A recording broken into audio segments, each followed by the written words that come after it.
so I'm adopted. So my parents are Caucasian. So basically, I was raised in a more of a white household. So I don't really have that Latin background. So that was very, I guess, culture shock when I met his family. But a lot of the sit down was due to the adoption because they would also, because they knew obviously I'm marrying a Dominican and Dominicans speak Spanish. So they never, unfortunately, were able to teach me Spanish. So the hope was, I guess, that would continue if I married somebody who spoke Spanish and the kids would learn Spanish.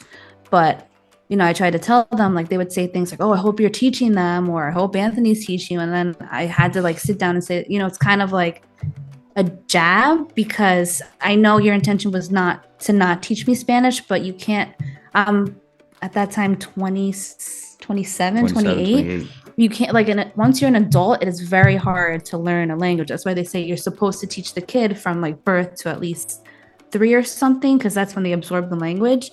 So then I had to sit down and say stuff like that is kind of offensive because I can't teach my kids that because I was never taught that. So you're kind of asking me something very difficult to do. So I think when they finally realized, oh, I guess that wasn't the intent, they started to kind of take it back. And I think they also started to realize, I think too, I mean, you're more Americanized, yeah. And you understand, you speak it, but it's very different compared to your parents' generation. Because I mean, that's their first language. So. And then my mom, I thought she'd be more open to it, but then she got very angry because she felt like it was a personal attack.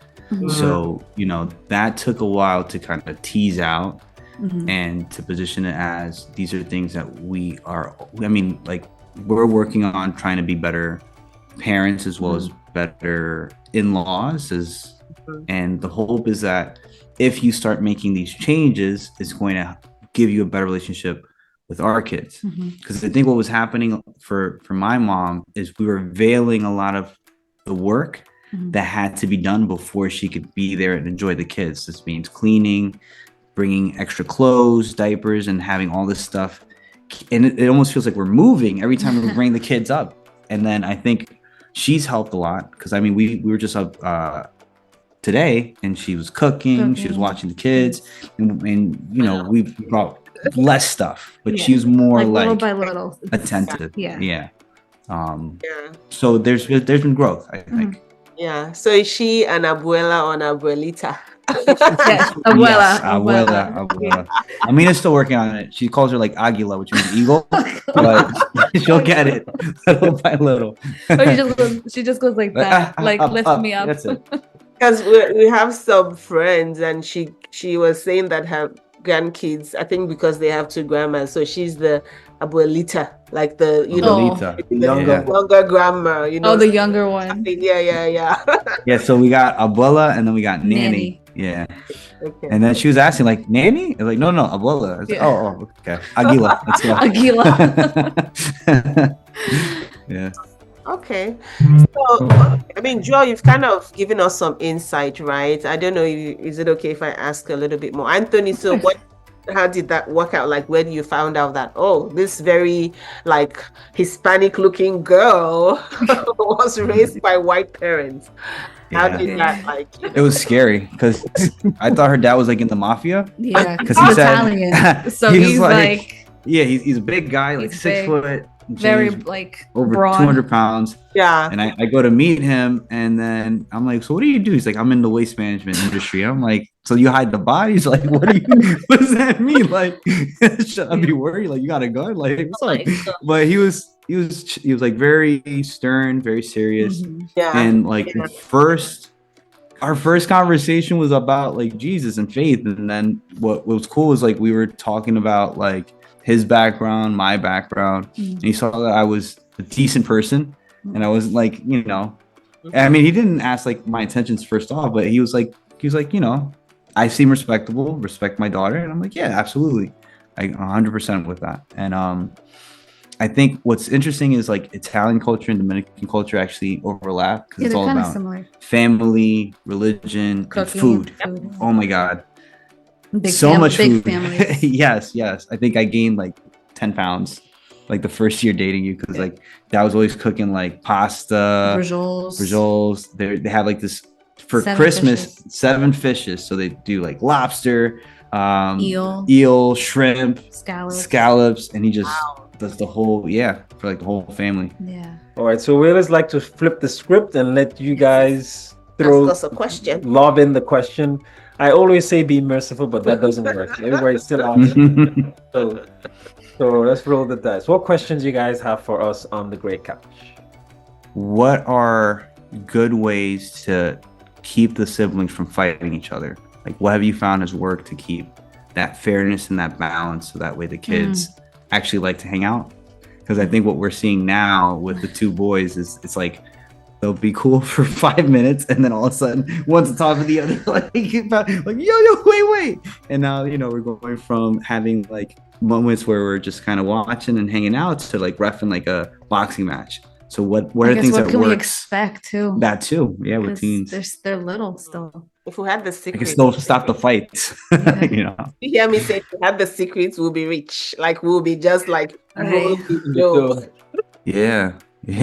Because we don't. Like with us, it's like you're riding in the car, and so it goes from one thing to the other. Now it's at the stage where one person is in middle school with all the middle school things, and then elementary, and feels like this one is too young, you don't understand, and so that's just almost like communication breakdown. I get to the point where I literally have to say, I need some quiet in this car. Like if I'm gonna drive this car and drive both of you, you're my guests in my car, because I bought my car with money. I mustn't hear you like speak. And then we have peace for like 15 minutes, and then they get to being, for me, I find that what works is just giving a pause.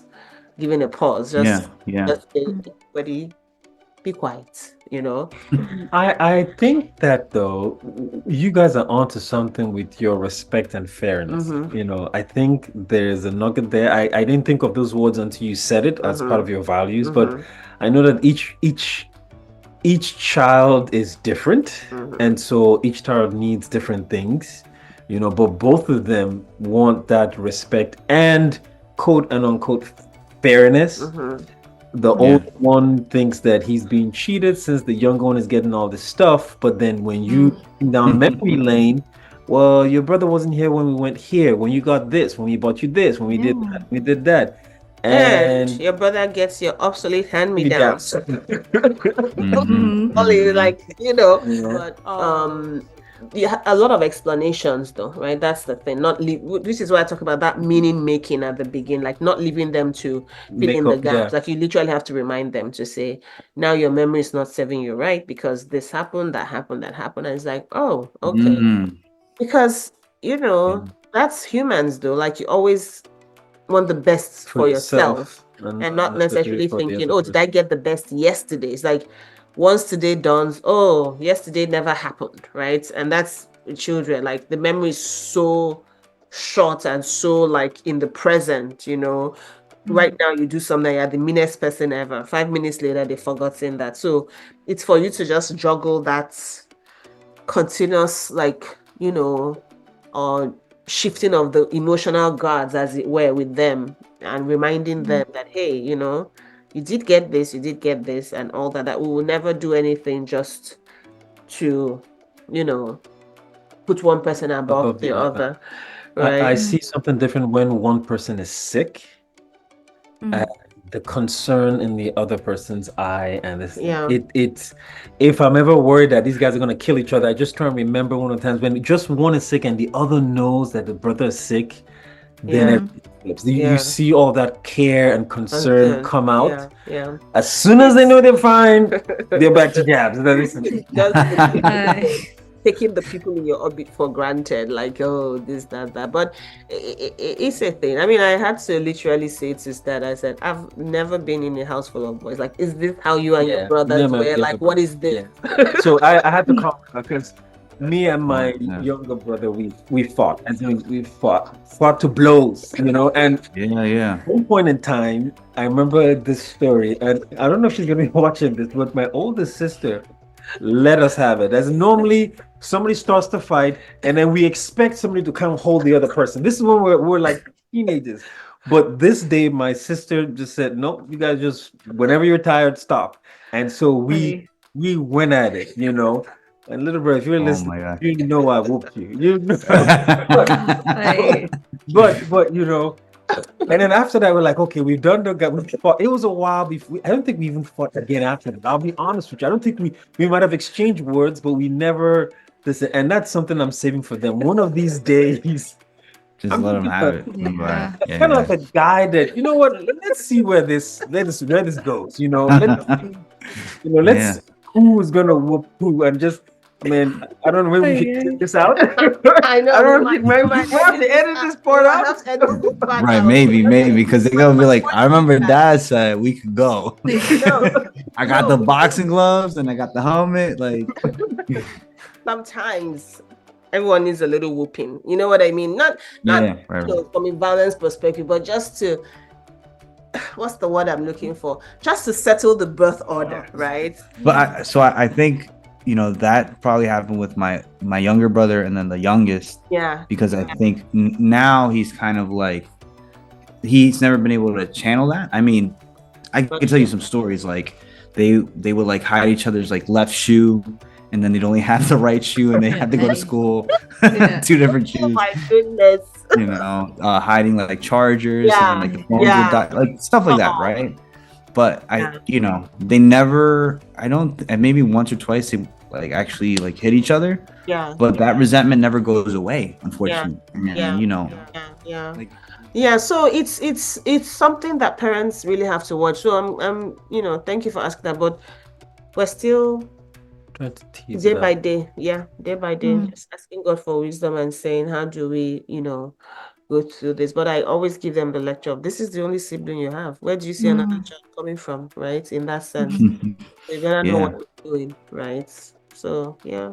So taking it day by day, that's really good. Thinking about but like you said, respect and fairness. So respect enough to just talk to them. Yes. And not assume they won't understand, but just say, hey, this is the reason why we did this. This is the reason why we did this. And it's kind of strange for us because in our culture, our parents didn't do that. Yeah. The parents explain what happened. Just take it and buzz off. Don't even you're asking, you could get a whipping just for asking. So while we're trying to navigate that change, I'm telling you, while we're trying to navigate that change in just how we were parented and how we want to parent them, always remembering, okay, I didn't like it when they did this. I wish I had known what had happened. So, but here's the thing with my bit. Even after explaining, they're still gonna make their own meaning.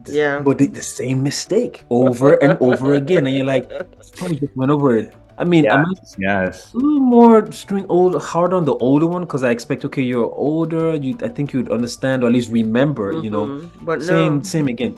But I will say though, this is where I find it easy to come back and pray to God. So when I make the same mistake over and over and over again, I'm like, okay, I know the same way I'm angry at my son, not because I don't love him anymore, but I want him to do better. Is the same way maybe God is going to forgive me when I make a mistake or when I don't follow through what I say, things like that. So that horizontal kind of help with my vertical, and so it makes it gives you more patience to go back and okay, I'm going to tell you again because I want, I'm kind of like you don't want your prayers to be hindered. It's the mindset I take when I'm bringing that, like, listen, I messed up again. We did this again. We talked about it. I'm going to, sorry, Dad, it wasn't intentional. That was a mistake. Okay, that's all I need. I'll take it as you pleading the blood, right? All right, let's go on. Let's go on and we'll try again. So that kind of gives patience to keep going over and over and over again. I feel like when you sign up for parenting, these are the things you sign up for. And so you kind of just ask God for the wisdom in the day-to-day because to wish it goes away is to wish that the children don't go through their own, growing pains, right? In that sense. Only because sometimes it's not about you at all. It's about their own perceptions. And so it's part of the work is teaching them to say, things out there are not going to look the way you want them. Things are not going to work out. Like there will be unfairness in the world. And so how are you going to deal with that as well, right? Because if you keep teaching children that everything is fair, everything is balanced, they're going to go out into the world and get shocked. So, right. yeah. I want to even come back to what you said and actually say, though, when it comes to parenting, you said it's a lot of times, in fact, almost all the time, I don't think it's about you. It's not about you, the parent, the mindset that you bring to that you're a steward for this child. You're God, even though you birthed the child, it came in, you carry on, but this is really first God's child, and you do your best. I think I like what they were talking about in church when he was saying how every church, every family in the Bible had some level of dysfunction or the other. Cain, Abel, Joseph, the brothers, like every family you can talk about in there was some form of dysfunction. And so for you to come in and think, like even Jesus' brothers, kept teasing that you really, so for you to come and think yours is going to perfect, it's an assumption. Yeah. And so just call it, Lord, I know I'm going to make a mess. Help me not make as big a mess, And so, as Christians, we tend to think about that. We tend to think that sometimes, or Christians, I don't say not us, but I'm just saying Christians are some prone to that fallacy, right? That just because we're Christians, everything is going to be, wonderful and perfect and all that. And I don't know, but I just know that God is good, right? I know that God is good. So it's kind of, which one would I take? I'll take the God is good than just hoping for some sort of certainty that I can't guarantee. Right, in that sense. Stanley, I think those are some really good examples with Cain and Abel. Something I found out today that I didn't realize: Cain didn't intend to kill Abel because nobody's been murdered before that time, so he probably thought, I'm just gonna hit him and that's it. And then he ended up killing him, right? That was an accident. And then the funny thing is, the book of James, which is a beautiful book about, it has verses like that the tongue is like the rotor of a ship and it could guide you in different directions. He was one of the people who didn't believe in Jesus to begin with. And he was like, and he's completely changed, So you have like these two different examples of like brothers who are in conflict with each other, and it could end one way. But I think ultimately, kind of what Otizo, what you're saying, if you have this perspective that it's not perfect, right, and that things could be difficult, but if you view it through God's eyes, God has a way of redeeming these things, right? Then maybe He could redeem our children for the better. Because I still told them about, the younger one when he kept saying, what about, the older one? What about the older one? And I said, what is that? And I said, do you know where those words come from? He said, where? I said, from the Bible. That's it. Essentially, you stay in your lane, right? And the other person, their own story is their own story. To stop asking, what about that person? What about that? What about this? What about that? We had that conversation of life. I know who needs to hear that one. Yeah, we're starting that now. They're starting to be very. I have a message for you, boy. Come on, let's go. And I also then, told the story to me. I said, even as an adult, it's hard for me. Like at work, when I see people getting promoted and I see people, it's hard. I always say, I ask, what about that person? What about? And God has to deal with my own heart. Just basically telling them this doesn't go away, and that is not even my sibling or anything. Yeah. That sense of fairness and feeling like, why is somebody getting something that I don't have? It's not even I wish it was me, but it's just, if they have it, why can't I have it, right? It's not that I'm trying to switch. That's not the point, because I don't want to take away from somebody's joy, but I'm like, why are you giving to that person and then saying you won't give to me? But then, Tim said something that the kingdom of God is not fair. And that literally changed my mind. I was like, not change my mind, but it was like a flashlight went out and I said, okay. Went off, a light bulb. I'm like, wow. And then he started to kind of expatiate on it that, so just if you're going to commit to ministry, you're committing to a king whom the kingdom is not based on fairness. Justice, yes, but not fairness. The way that we humans view fairness. You know what I'm saying? Right. You know, like God's ways are not fair, but they are just. And I'm like, okay.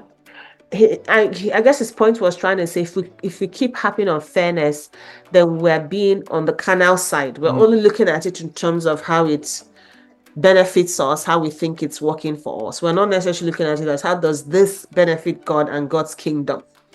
Right. And that gave me quite a different perspective to say, oh, okay, so this fairness is more about me and not about the work that God is calling me to do in this place, right? In that sense. Right.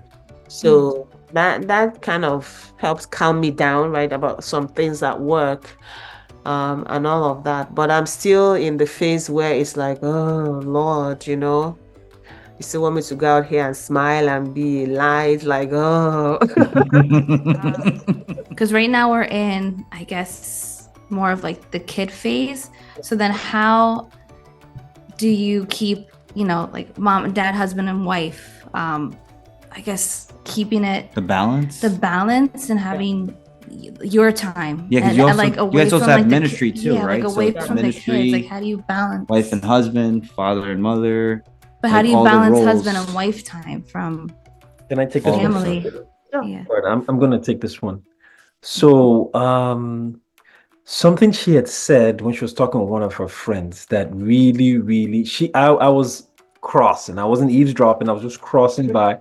But I heard this comment and it really blessed me. I think her friend was talking about how, the kids are so important. The kids come first. And she had said, no, husband came first and it's still husband first. And I was like, come on, that's it. So that made me feel, and I heard her tell them that your dad was here first and he's still first, So that made me feel really validated. And I like that. Growing up, we didn't hear those, the kids come first. Oh, it's all about the kids. Sacrifice. So that helped me one bit to know, okay, I'm still in pecking order. And even if the kids have to eat first and all that, I'm like, I'm okay. I know I'm still number one. That helped. But with terms of time, though, she had gone to visit her sister-in-law, and she had 3 kids. CJ was our youngest, oldest, the only kid we had, and CJ would stay up with us till 11, 12. First kid, we didn't know any better. And then she came back from Nashville one day, and man, nope, CJ's going to bed at 7:30, 8. He's going to be gone, and the adults can have time from 8 till whenever. And I was like, can this be? How's that say in the Bible? Is it possible? Start tomorrow, will this be? But that child resisted so much. After that, though, we started having time. He would go to bed, and we would have time to catch up on the day and that, and it watch really, something together. Yeah, it really helped rekindle, know. And we're forever grateful to our sister-in-law because this lady had 3 kids, and they were all under 5. Under 5. Yeah. And they were all in bed at 7:30. I'm like, is this even possible? So by military procedure. Yeah. So that gave us margin. But remember, she was a night nurse and she needed to be at work. So it's like, I need to put things in motion so I could go to work. Then I come back. So it was, sort of. But again, this thing was about modeling. I saw this stuff and I was like, what? I've never seen this before. No one tells you this or whatever. You're just doing first child, will go whichever way, Then, and I wasn't working, so it was okay. But now I was starting a new job. And that was the thing. I was starting work and I was like, this cannot continue though, because then that means none of us will get any sleep, proper sleep, right? Because when we're doing that, yes, I would say, wait for daddy. Daddy comes back at 10:30, 11. But then daddy will go the next one. I'll still be with him. But there was not going to be any of that. So there was that perspective too. But what I'm saying is building on that habits really helped us when the second one came, because it was very easy to then put both of them down in the same room at 7. So you put the little one in the cot, put him in his own, big boy. And that was it. We didn't have any issues at all. Like they would both like be out like a light once you turn out the lights, which is to the point where as he got older, he started to resist of I want the light on because I think that was his way of pushing back of this turning out the lights. I don't want to go to sleep, but I'm like, whatever, just shut the door and be up there. So just trying to build some boundaries around the children's routine so that you could get more time, because I tell people anything occupies the space that you give it, and children are just time and space consumers. Like they don't know any other way of being, right? That's what we're the comfort, the environment, everything, right? They're supposed to know that you are there for them, but they're also supposed to know that parents need their own time, right? It's like a paradox in that sense, because I feel like with mothers, right, that's what sometimes builds resentment. Like I gave all my time for all these children and here's what they give me back. But it's not, there's nothing that says that they have to give you back anything. So if you're giving for them, you're giving it because of your mothering nature, not because you're trying to require something from them. At least that's, my own perspective on that. And so when you're, giving them all that room, make sure you make room for yourself as well, right? Yeah. That would be that's super helpful. Yeah. That was great. I think especially the kind of the expecting, because I think that was always my personal issue. Like, unfortunately, I'm kind of like, okay, if I scratch your back, like you're gonna scratch my back, and I had to kind of tweak that, because then that I learned the hard way with like a friend in that case. So I think that was very insightful, because I mean they are kids, and I'm kind of the same. They didn't ask to be here either. Exactly. They didn't ask us to be their parents, but I think that's a good way to reframe it. Yeah. So there you have it. Thank you so much, Anthony and Jewel, for coming on the couch and just being open and vulnerable, and so many stories and nuggets that we can add to our arsenal. We wish you guys a happy holiday, a Merry Christmas. If you do Kwanzaa, go Kwanzaa, Hanukkah. But from our couch to yours, thanks for tuning in, and bye for now. Thanks for having us. Bye, guys.